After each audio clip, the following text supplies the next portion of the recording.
What's up, Body Bags? Andrew here, back at you with another video, and yeah, it's special theme week, and it is Splatter film week, and this movie, I mean, this could fall under a couple different categories. Some people lump it in with a slasher. I don't think it is, but definitely like the torture porn or, bloody, ultra bloody movies like that, and that is Eli Roth's Hostel Part 2.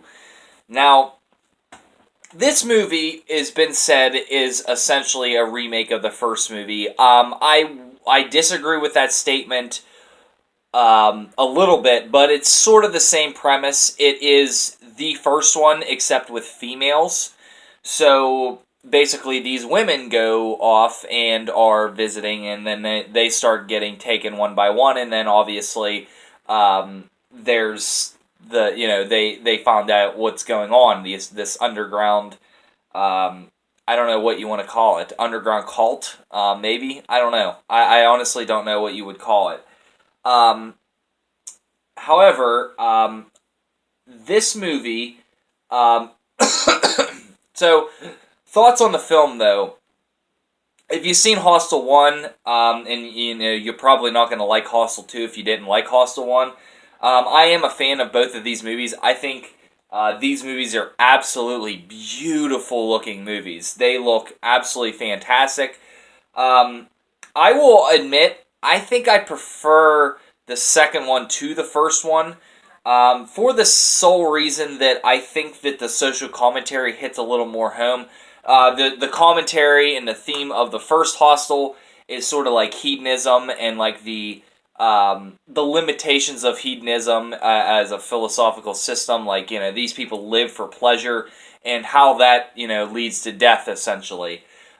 Too much pleasure. But in Hostel Part 2, it's a searing critique of capitalism, and it is a critique on the cost of a human life and what money, how basically money cheapens human life. And that is, especially in this setup, I think it fits a lot better. I mean, the first one really fits too, to be honest. I mean, it's all about pain and suffering, and how, that too much of a good thing isn't a good thing. But this one is, I think it really, really hits home a little bit more. They even hint at it in the first movie. So it talks about how he's an American, so he costs more. All of that stuff was in the first one, and then this one, I think it's a little bit better of a movie as well, like narrative wise and everything. And the ending, I definitely think is better.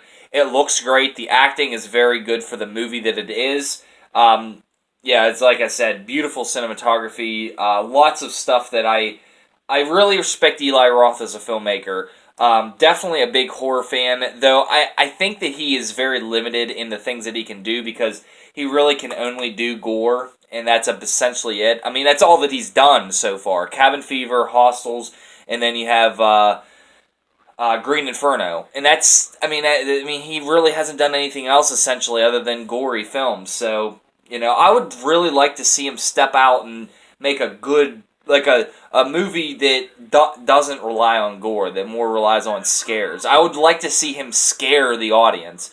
Like, I would really like to see a haunted house movie by it. I know The House with the Clock on Its Walls, but it's a kid's movie. I would really like to see him do, like, a grown-up movie. Anyways, that's enough with my Eli Roth rant. I give this movie an 8 out of 10. I highly recommend it. You know what? I'm going to be generous. I give it an 8.5 out of 10. I think it is a very good movie. I do recommend checking it out. It's a brutal movie, though, so don't go in if you have a easy stomach. Alright, that's going to do it for today, guys. Thank you for tuning in, and I will see you next week. Peace.